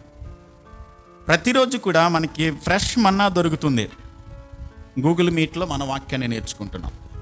ఆదికాండం స్టడీ చేసాం, ఎన్నో వాస్తవాలు మనం నేర్చుకున్నాం. నిర్గమకాండాన్ని ప్రారంభించాం. నేను ఎవరిని ప్రశ్నించట్లేదు, కనెక్ట్ అవుతున్న వాళ్ళని, కనెక్ట్ అవ్వాలని వాళ్ళని కూడా నేను ప్రశ్నించను, వాళ్ళ ఇష్టం. ఎందుకనంటే మనము దేవుడు తన వాక్యం ద్వారా మనతో మాట్లాడుతున్నప్పుడు దేవుని వాక్యాన్ని ఇంకా తెలుసుకోవాలనేటువంటి తపన మనలో లేకపోతే మనం రక్షణలో ఎదగలేం. మన రెస్పాన్సిబిలిటీ ఏంటంటే ఆయన సార్వభౌముడే, వాక్యాన్ని మనకి ఇచ్చాడు, మనము నేర్చుకోవాల్సిన బాధ్యత మనకుంది. నేను ఒక మాట నేను చెప్తాను. నేను 10th క్లాస్ చదివేటప్పుడు నాకు ఒక పాస్టర్ గారు పరిచయం అయ్యాడు. మంచి పాస్టర్ గారు, చాలా మంచి వాక్యాన్ని చెప్పేవాడు. ఆయన వాక్యాన్ని ఉన్నదన్నట్టుగా బోధించేటువంటి మంచి సేవకుడు. చాలా రోజులు నేను వాక్యాన్ని నేర్చుకున్నాను. 10th క్లాస్లో చాలా తాపత్రయం ఉండేది, కొత్త విషయాలు నేర్చుకోవాలి, వాక్యం నేర్చుకోవాలని. ఆయన ప్రసంగం చెప్తుంటే ప్రతి మాట కూడా నేను రాసేసుకునేవాడిని. ఇప్పటికీ ఉన్నాయి, అప్పుడు నేను రాసుకున్న నోట్స్లు కూడా. ఇది నేను ఎప్పుడు చెప్తున్నానంటే 96లో 1996-95 సంవత్సరంలో జరిగిన వాస్తవం. ఆ తర్వాత నేను ఇంటర్మీడియట్, అంటే ఆ పాస్టర్ గారిది తణుకులోనే ఉండేవాడు ఆయన, నాకు బాగా తెలుసు. నేను ఇంటర్మీడియట్ డిఎన్ఆర్ కాలేజ్లో జాయిన్ అయ్యాను. అక్కడి నుండి ప్రతి ఆదివారం తణుకు వచ్చేసేవాడిని నేను వాక్యం కోసం. ప్రతి ఆదివారం. అప్పట్లో వెళ్ళి రావడానికి కూడా, వెళ్ళడానికి 10 రూపాయలు, రావడానికి 10 రూపాయలు ఛార్జీకి బస్సులు అన్నమాట. డబ్బులు కూడా ఉండేవి కాదు. ఒక్కొక్కసారి ఆ పాస్టర్ గారు ఇచ్చేవాడు, లేకపోతే ఇంటి దగ్గర నుంచి పంపించిన డబ్బులతో ప్రతి ఆదివారం భీమవరం నుంచి తణుకు వచ్చేవాడిని వాక్యం నేర్చుకోవడానికి. తపన ఉండాలి వాక్యం నేర్చుకోవడం కొరకు.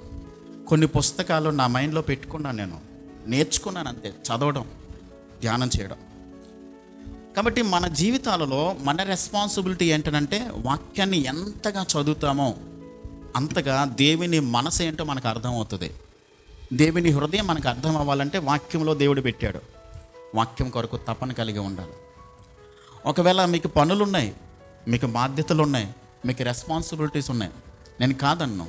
కానీ కొంత సమయం దేవునికి ఇవ్వగలిగితే, కొంత సమయం దేవుని వాక్యం కొరకు తపన కలిగి ఉండగలిగితే మన జీవితాలలో మార్పులు కలుగుతాయి, మన జీవితాలలో చేంజెస్ వస్తాయి. మనము దేవుని వాక్యాన్ని వ్యక్తిగతంగా చదువుతాం, వ్యక్తిగతంగా మనం ధ్యానిస్తాం.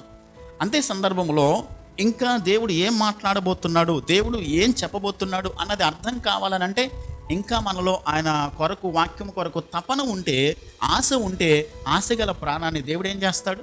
తృప్తిపరుస్తాడు. తనను తాను బయలుపరుచుకోవడానికి ఆయన ప్రయత్నిస్తాడు. ఆ ఆశ మనలో లేకపోతే దేవుని గురించి మనం ఎప్పటికీ నేర్చుకోలేం. కాబట్టి క్రొత్తగా జన్మించిన శిశువును పోలిన వారమై నిర్మలమైన వాక్యం వలన రక్షణలో ఎదగాలంటే వాక్యాన్ని మనము ఏం చేయాలి? ఆస్వాదించాలి, అపేక్షించాలి. కాబట్టి రక్షణ విషయంలో దేవుడు సార్వభౌముడు. మన బాధ్యత ఏంటంటే రక్షణలో మనం ఎదగాలి. దానికోసం ఏం చేయాలంటే విశ్వాసమందు సద్గుణం జ్ఞానం, వీటన్నిటిలో మనం అలవర్చుకోవాలి. ఆయన పరిశుద్ధుడు, సార్వభౌముడు, మనం కూడా పరిశుద్ధతలో నడవాలి. ఆయన వాక్యమైనటువంటి దేవాతి దేవుడు, వాక్యములో మనం ఎదగాలి. శిశువులను పోలిన వారిగా వాక్యము కొరకు తపన కలిగి ఉండాలి. శ్రమలలో మనకు వచ్చినటువంటి ప్రతి శ్రమలలో అనుమతించటంలో ఆయనే సార్వభౌముడు. ఈ రోజున మనకు వచ్చిన ప్రతి శ్రమ మీద కూడా ఆయన సార్వభౌముడే. సుమా, యోబుకి శ్రమలు ఎందుకు వచ్చినాయి? దేవుడికి తెలియకుండా వచ్చినాయా? దేవుడికి తెలియకుండా వచ్చిందండి? అనుమతించాడు, దేవుడు అనుమతించాడు. ఈ రోజున మనం ఎదుర్కొనే ప్రతి కష్టం, ప్రతి శ్రమ ఆయన అనుమతించాడు. ఆయన సార్వభౌముడు కాబట్టి దాన్ని అనుమతించాడు. శ్రమలు ఎందుకు వస్తాయి? సాతానుని బట్టి వస్తాయి, కొన్నిసార్లు పాపాన్ని బట్టి వస్తాయి, కొన్నిసార్లు మనకు వచ్చే శ్రమల్లో కొన్ని మనలను మరింతగా మెరుగుపరచడానికి శ్రమలు వస్తాయి. యోబు జీవితంలో శ్రమలు దేవుడు అనుమతించాడు. ఎందుకు మన జీవితాల్లో శ్రమలను అనుభవించాల్సి వస్తుంది అని అంటే, పేతురు రాసిన మొదటి పత్రిక 1వ అధ్యాయము 6వ వచనములో ఒక మాట రాయబడింది, చదవండి. 1 పీటర్ చాప్టర్ 1 verse 6 and 7లో, 1 పీటర్ చాప్టర్ 1లో 6 వెర్స్లో చదువుదాం. ఇందువలన మీరు మిక్కిలి ఆనందించుచున్నారు, కానీ అవసరమును బట్టి నానా విధములైన శోధనల చేత ప్రస్తుతమున కొంచెం కాలము మీకు దుఃఖము కలుగుచున్నది. నశించిపోవు సువర్ణము అగ్ని పరీక్ష వలన శుద్ధపరచబడుచున్నది కదా, దానికంటే అమూల్యమైన మీ విశ్వాసము ఈ శోధనల చేత పరీక్షకు నిలిచినదై యేసుక్రీస్తు ప్రత్యక్షమైనప్పుడు మీకు మెప్పును మహిమయు ఘనతయు కలుగుటకు కారణమగును. దేవుడు సార్వభౌముడు కాబట్టి మన జీవితాలలో శ్రమలను ఆయన అనుమతిస్తాడు. ఆయన అనుమతించాడు కాబట్టి, ఆయన ఒప్పుకున్నాడు కాబట్టి మన జీవితాలలో శ్రమలు వచ్చినాయి. ఎందుకు శ్రమలు వచ్చినాయి? మన విశ్వాసము ఆ శోధనల చేత పరీక్షకు నిలబడడానికి. సర్వసాధారణంగా దేవుణ్ణి మనము ఏమని అడుగుతామంటే, ప్రభా నాకు సహనం నేర్పించు ప్రభా, నాకు ఓర్పు దయచే ప్రభా అని చెప్పని ప్రభుని అడుగుతాం. ఓర్పు కావాలంటే దేవుడు ఏం చేస్తాడు? ఏం చేయాలి? దేవుడు శ్రమలను ఇస్తాడు, శోధనలు తీసుకొస్తాడు. మనము అడిగిందేంటి? సహనం నేర్పించమని అడిగాం, కానీ దేవుడు తీసుకొచ్చేది సమస్యలను తీసుకొచ్చి పెడతాడు. మీరు గమనించండి, సమస్యలలో మనకు నిలబడిన విశ్వాసమే సరైన విశ్వాసం. కష్టాలు వచ్చినప్పుడే దేవుని కొరకు నిలబడిన విశ్వాసమే అది స్థిరమైన, దేవుడు ఆమోదించగలిగినటువంటి పరిపూర్ణమైన విశ్వాసం. అటు ఇటు కదిలిపోయి, సమస్యలను బట్టి ఇబ్బందులను బట్టి తొలగిపోయి కదిలిపోయి, దేవుడు నాకు ఎందుకు ఇన్ని కష్టాలు పెట్టాడు అని చెప్పని దేవుని మీద తిరుగుబాటు చేసి, అది సరైన విశ్వాసం కానే కాదు. అనుమతించాడు. ఈ శ్రమల్లో మనం చేయాల్సిన బాధ్యత ఏంటి? రోమిలికి రాసిన పత్రిక 5వ అధ్యాయం 3వ వచనం చదువుదాం చూడండి. రోమన్స్ 5:3లో రోమిలికి రాసిన పత్రిక 5వ అధ్యాయం. శ్రమలు వచ్చినప్పుడు మన బాధ్యత ఏంటి? దేవుడు తన సార్వభౌమ చిత్తం చొప్పున మన జీవితాల్లో ఆయన అనుమతించాడు శ్రమలను. అయితే ఆ శ్రమల్లో మన బాధ్యత ఏంటనంటే 5వ అధ్యాయం 3వ వచనంలో, శ్రమ ఓర్పును, ఓర్పు పరీక్షను, పరీక్ష నిరీక్షణను కలుగు చేయనని ఎరిగి శ్రమల యందు అతిశయపడదాం. ఇదేంటండి? శ్రమల్లో ఎవరైనా సంతోషిస్తారా? నాకు బాగా శ్రమలు వచ్చినాయండి అని చెప్తారా? శ్రమ రాగానే, కష్టం రాగానే పరుగులెత్తుతాం మనం కదా. అది మానవ స్వభావం. శ్రమల గుండా తీసుకుని వెళ్ళి దేవుడు ఇశ్రాయేలీయులను ఏం చేశాడంటే పరీక్షించాడు. వారి విశ్వాసాన్ని పరీక్షించడానికి దేవుడు ఈ 40 సంవత్సరాలు, మీరు గమనించండి, 8 నుంచి 11 రోజుల ప్రయాణం ఐగుప్తు నుంచి కనాను దేశానికి వెళ్ళడానికి. ఎందుకు 40 సంవత్సరాలు వెళ్ళరని అసలు తిరిగారు? వాళ్ళు అరణ్యంలో తిరిగారు. వాళ్ళు పరీక్షించాడు, వారి విశ్వాసాన్ని పరీక్షించాడు. వారి విశ్వాసంలో నిలబడ్డారా? నిలబడలా. శనిగారు, మూలుగారు, తిరుగుబాటు చేశారు. దేవుణ్ణి ఏం చేశారు? అనుమానించారు. కాబట్టి చెట్ల ఆకులు రాలిపోయినట్లుగా అరణ్యంలో వాళ్ళు ఏం చేశారు? రాలిపోయారు. కాబట్టి శ్రమలు వచ్చినప్పుడు మన బాధ్యత ఏంటంటే, ప్రభువా ఈ శ్రమల ద్వారా నాకేం నేర్పించాలనుకుంటున్నావు? ప్రభువా నీవు నాకు ఎందుకు ఈ శ్రమలను అనుమతించావు? కాబట్టి ప్రభు సన్నిధిలో మనము ఓపికతో, ఓర్పుతో, సహనముతో వాటిని అంగీకరించాలి. ప్రభువా మీ కొరకు నేను నిలబడడానికి, నా విశ్వాసాన్ని నీవు పరీక్షించినప్పుడు దానిని నేను ఖచ్చితంగా దాని కొరకు నిలబడతాను ప్రభు అని చెప్పని ప్రభు సన్నిధిలో మనం దేవునికి అప్పగించుకోవాలి. శ్రమలలో మనం ఏం చేయాలి? అతిశయించాలి. విశ్వాసముతో ప్రభు మీద మనం నిలబడాలి. ఆయన శ్రమలను అనుమతించడానికి ఆయన సార్వభౌముడే. ఆ శ్రమలను దేవుడు అనుమతించాడు, ఒప్పుకున్నాడు. కాబట్టి మన బాధ్యత ఏంటంటే శ్రమలలో మనం ప్రభువులో మనం ఆనందించాలి, సంతోషించాలి. మరొక విషయం నేను తొందరగా చెప్తున్నాను, ఇక ఒక విషయం చెప్పి నేను ముగిస్తాను, టైం అవుతుంది. చదివించడానికి రెఫరెన్స్లు చదివించడానికి టైం లేదు, చెప్పేస్తాను, ఒకసారి వినండి. దేవుడు కొరింథీయులకు రాసిన మొదటి పత్రిక 12వ అధ్యాయం 4 నుండి 11 వచనాల్లో కృపావరాలు ప్రభు మనకి ఇచ్చాడు. ఈ ఆత్మ వరాలన్నిటిలోనూ కూడా మనము దేవుని సన్నిధిలో మనం ఏం చేయాలంటే, దేవుడు మనకి ఇచ్చినటువంటి కృపావరాలు, ఎవరైతే రక్షింపబడ్డారో, ఎవరైతే ప్రభువును సొంత రక్షకునిగా అంగీకరించారో వారందరికీ కూడా దేవుడు ఏం చేశాడనంటే, మన కెపాసిటీని బట్టి దేవుడు ఏం చేశాడంటే కృపావరాలు పంచి ఇచ్చాడు. ఆయన సార్వభౌమ చిత్తం చొప్పున దేవుడు నాకు ఏ కృపావరం ఇవ్వాలన్నది నేను అడిగితే దేవుడు నాకు ఇవ్వలేదు. దేవుడు నాకు ఇచ్చిన కృపావరం ఏంటనంటే వాక్యం చెప్పడం, సువార్త ప్రకటించడం, అనేక కుటుంబాలను ఆదరించడం, కౌన్సిలింగ్ ఇవ్వడం. కొంతమంది కుటుంబాలు వారు దేవుని వాక్యం అర్థం కాక విశ్వాసంలో తొలగిపోతుంటే వాళ్ళని బలపరిచి వారిని దేవుని మార్గంలో నడిపించడం అన్నది దేవుడు నాకు అప్పగించిన, నాకు ఇచ్చినటువంటి ఒక కృపావరం. ఈ వాక్యం చెప్పడం అనేది దేవుడు నాకు ఇచ్చిన కృపావరం. ఈ కృపావరం ద్వారా నేను ఏం చేయాలనంటే, సార్వభౌమ చిత్తం చొప్పున దేవుడు నాకు కృపావరాన్ని ఇచ్చాడు కాబట్టి ఆయన మహిమ కొరకు, సంఘ క్షేమాభివృద్ధి కొరకు నేను నాకు ఇచ్చినటువంటి కృపావరాన్ని దేవుని కొరకు వినియోగించాలి. మీరు గమనించాలి, రక్షింపబడిన ప్రతి ఒక్కరికి కూడా దేవుడు కృపావరాన్ని ఇచ్చాడు. బాప్తీసం పొంది ఆయన సార్వభౌమ చిత్తం చొప్పున దేవుడు ఎవరినైతే ఎన్నుకున్నాడో వారికి దేవుడు కృపావరాన్ని ఇచ్చాడు. మీరు గమనించాలి, ఈ రోజున ఒక్క మాట చాలా జాగ్రత్తగా వినండి. ఈ మాట ఏంటనంటే, మీకు దేవుడు ఏ కృపావరం ఇచ్చాడో, దేవుడు మీకు ఏ వరాన్ని ఇచ్చాడో తెలియకోకుండా, మీరు ఆ కృపావరం అర్థం కాకోకుండా మిమ్మల్ని మోసంలో ఉంచడమే, భ్రమలో ఉంచడమే సాతాను చేసేటువంటి ప్రాముఖ్యమైన మోసం. అసలు దేవుడు మీకు ఏది ఇచ్చాడో తెలియకోకుండా వాడు ఏం చేస్తాడంటే, దేవుడు నీకేమీ ఇవ్వలేదు, నువ్వు సమర్థుడు కాదు, నువ్వేమీ చేయలేవు, నీ వల్ల కాదు, నీకు అసలు కెపాసిటీ లేదు అని చెప్పని మళ్ళీ ఏం చేస్తాడనంటే, నాకు దేవుడు ఏమి ఇవ్వలేదేమో, నేను సంఘంలో నా పాత్ర ఏమీ లేదేమో, నేనేం చేయలేనేమో, నేను చేతకాని వాడనేమో అని మనమే న్యూనత భావంతో దేవుడు మనకిచ్చిన కృపావరం ఏంటో గుర్తించుకోకుండా మనం మోసంలో బ్రతకడానికి సాతానుడు మనల్ని ప్రేరేపిస్తుంటాడు. గమనించాలి, ఎవరు ఎంత కెపాసిటీ ఉందో, ఎవరు ఏ కృపావరాన్ని సరిగా వినియోగించగలరో సార్వభౌముడైనటువంటి దేవునికి తెలుసు. కాబట్టి ఆయన సార్వభౌమ చిత్తం చొప్పున దేవుడు మీకు తలాంతుల్ని ఇచ్చాడు, దేవుడు కృపావరాలను ఇచ్చాడు. ఆ కృపావరాన్ని, ఆ తలాంతును దేవుని మహిమ కొరకు, సంఘ క్షేమాభివృద్ధి కొరకు మీరు దానిని వాడినప్పుడు, దేవుని ఎదుట నిలబడినప్పుడు, మత్తయి సువార్త 25వ అధ్యాయంలో తలాంతులు గూర్చినటువంటి ఉపమానాన్ని ప్రభు చెప్పాడు. ఒకనికి 5 తలాంతులు, ఒకనికి 2 తలాంతులు, ఒకనికి 1 తలాంతు ఇచ్చాడు. 5 ఇచ్చిన వాడు ఏం చేశాడు? 5 సంపాదించాడు. 2 తీసుకున్నవాడు 2కి సంపాదించాడు.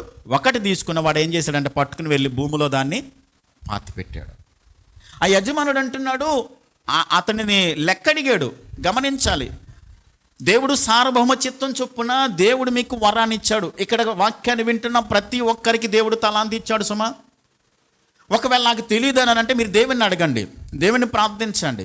అవసరమైతే ఉపవాసం ఉండి దేవుని దగ్గర కనిపెట్టి, ప్రభా నాకు ఇచ్చిన తలాంతి ఏంటి నీ పని కోసం. ఖచ్చితంగా దేవుడు ఏదో ఒక్కటైనా దేవుడు ఇస్తాడు. కొంతమందికి 2 ఇవ్వచ్చు, 3 ఇవ్వచ్చు, నాకు తెలియదు. దేవుడు ఎన్ని ఇచ్చాడో, ఏమి ఇచ్చాడో మీరు దేవుని అడిగితే దేవుడు చెప్తాడు. ఇచ్చిన దానిని మీ రెస్పాన్సిబిలిటీ ఏంటంటే, ఆయన సార్వభౌమ చిత్తం చొప్పున వరాన్ని ఇచ్చాడు, తలాంతినిచ్చాడు. మన బాధ్యత ఏంటంటే దానిని దేవుని మహిమ కొరకు మనం వాడాలి. వాడకపోతే వచ్చినప్పుడు దేవుడు మళ్ళీ ఏం చేస్తాడు? లెక్క అడుగుతాడు.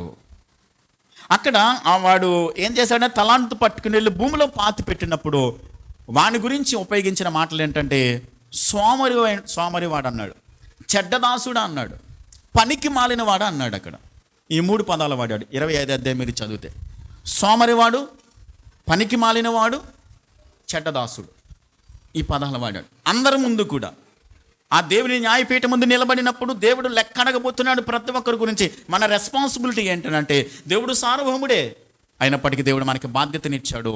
దేవుడిచ్చిన వరాన్ని, దేవుడిచ్చిన తలాంతును దేవుని మహిమ కొరకు, ఆయన ఘనత కొరకు, సంఘ క్షేమాభివృద్ధి కొరకు మనం వాడాలి, ఉపయోగించాలి. వాడుతూ ఉంటే ఇంకా దేవుని యొక్క సన్నిధిలో దేవుడు మనలను ఇంకా ఆశీర్వదిస్తాడు. అందుకని 5 తీసుకున్నవాడు 5 సంపాదిస్తే ప్రభు ఏమన్నాడు అంటే, ఈ 1 తీసుకుని వెళ్ళి ఎవరికి ఇచ్చాడు? ప్రభు ఎక్కువ సంపాదించిన వాడికి ఇచ్చాడు. మరి ఎక్కువ బాధ్యతలు మనం వినియోగించే దానిని బట్టి, దేవుడు మనకిచ్చిన తలాంతుని దేవుని కొరకు వాడే విధానాన్ని బట్టి ఇంకా దేవుడు మనను బలపరుస్తాడు, మహిమ కొరకు ఆయన వాడుకుంటాడు. కాబట్టి ఈ రోజున మనం ఏం నేర్చుకుంటున్నామంటే, దేవుడు సార్వభౌముడు, ఆయన సార్వభౌమ చిత్త ప్రకారం సమస్తాన్ని కంట్రోల్ చేస్తున్నాడు, అన్నిటిని ఆయన చిత్తానుసారంగా జరిగిస్తున్నాడు. మన బాధ్యత ఏంటంటే, రక్షణ కొరకు ఆయన సార్వభౌమ చిత్తం చొప్పున సమస్తాన్ని ఏర్పాటు చేశాడు. రక్షింపబడకపోతే ఇంకా ప్రభులోకి మనం రావాలి. రక్షణను తుణీకరిస్తే మనం తప్పించుకోలేము. రెండవది ఏంటంటే, ఆయన సార్వభౌమ చిత్తం చొప్పున ఆయన పరిశుద్ధుడు, మనం కూడా పరిశుద్ధంగా బ్రతకాలి. అది మన రెస్పాన్సిబిలిటీ. ఆయన మనలను ఎన్నుకున్నాడు కాబట్టి మన విశ్వాస జీవితంలో మనం ఎదగడానికి వాక్యాన్ని ఇంకా మనం అపేక్షించాలి, తపన కలిగి ఉండాలి. దేవుని వాక్యాన్ని నేర్చుకోవాలనేటువంటి ఆసక్తి మనలో ఉండాలి. అంతేకాదు, దేవుడు శ్రమలను అనుమతించడంలో ఆయన సార్వభౌముడు. మన జీవితాల్లో ఏ శ్రమ వచ్చినా, ఏ కష్టం వచ్చినా దేవునికి తెలుసు. అయితే ఆ శ్రమలో మనం ఏం చేయాలంటే, ప్రభువులో మనము విశ్వాసంలో స్థిరంగా ఉండాలి.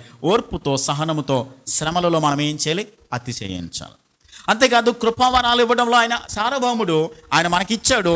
వాటిని మన బాధ్యత ఏంటంటే, దేవుని మహిమ కొరకు, సంఘ క్షేమాభివృద్ధి కొరకు మనం వాటిని వినియోగించాలి.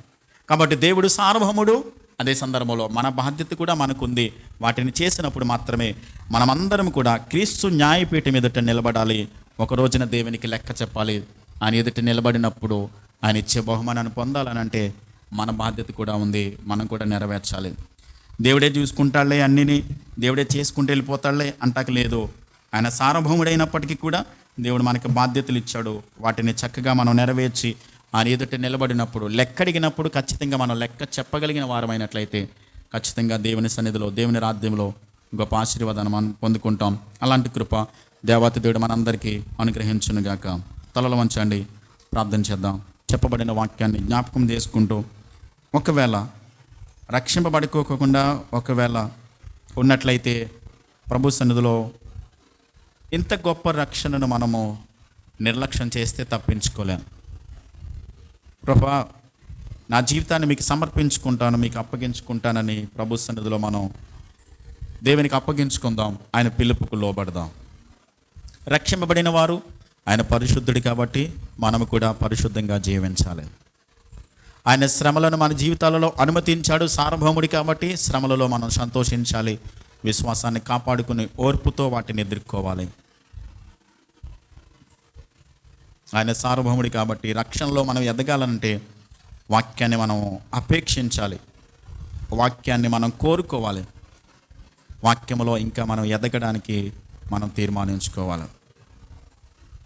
ప్రార్థన చేద్దాం. ప్రేమ కలిగిన మా ప్రియ పరలోకపు తండ్రి, మీ శ్రేష్టమైన ఘనమైన మహోన్నతమైన నామమునకు స్తోత్రాలు. ప్రభా, మీరు సార్వభౌమ చిత్తం చొప్పున సమస్తాన్ని మీరు జరిగిస్తున్నారు. మీ చిత్త ప్రకారమే సమస్తం కూడా జరుగుతుంది నాయన. అయితే అదే సందర్భంలో మీరు మాకు బాధ్యతలను ఇచ్చారు. మీరు మాకు ఇచ్చిన బాధ్యతలను, మీరు మాకు ఇచ్చినటువంటి రెస్పాన్సిబిలిటీస్ ఏవైతే ఉన్నాయో వాటన్నిటిని జాగ్రత్తగా చేస్తూ మీకు లెక్క చెప్పవలసిన బాధ్యత ఉందని మీ ఎదుట నిలబడినప్పుడు మేమందరం కూడా మీ ఎదుట ప్రభా మేము ప్రత్యక్షం కావాలని ప్రతిదానికి ఎవరికి వాళ్ళే ప్రభా మేము జవాబుదారులమని గమనించుకుని ప్రభా మీరు మాకు అప్పగించిన బాధ్యతలను చక్కగా నిర్వర్తించడానికి, సరిగా చేయడానికి, మీరు ఆశించిన పద్ధతిలో మీ చిత్తాన్ని చేయడానికి కృపనివ్వండి. ఆత్మదేవ, మీరు మాకు సహాయం చేయండి, బలపరచండి. మా బాధ్యతలలో ఆత్మదేవ మీ కృపను, మీ శక్తిని, మీ జ్ఞానాన్ని, మీ నడిపింపును, మీ అభిషేకాన్ని మాకు అనుగ్రహించి మీ చిత్తాన్ని పరిపూర్ణంగా జరిగించేవారిగా మాకు అనుగ్రహించి మేలు చేసి కాపాడి ప్రతి వారిని వాక్యంలో వారిని స్థిరపరిచి మీ వాక్యాన్ని వారి హృదయాలలో ప్రభా తండ్రి బలపరిచి వాక్యానుసారంగా జీవించడానికి, వాక్య ప్రకారం నడుచుకోవడానికి ఆత్మదేవ మీరు మాకు సహాయం చేసి కృప చూపించి మీరు మహిమ పొందమని యేసుక్రీస్తు నామములో ప్రార్థించి వేడుచున్నాను మా పరమ తండ్రి. ఆమేన్.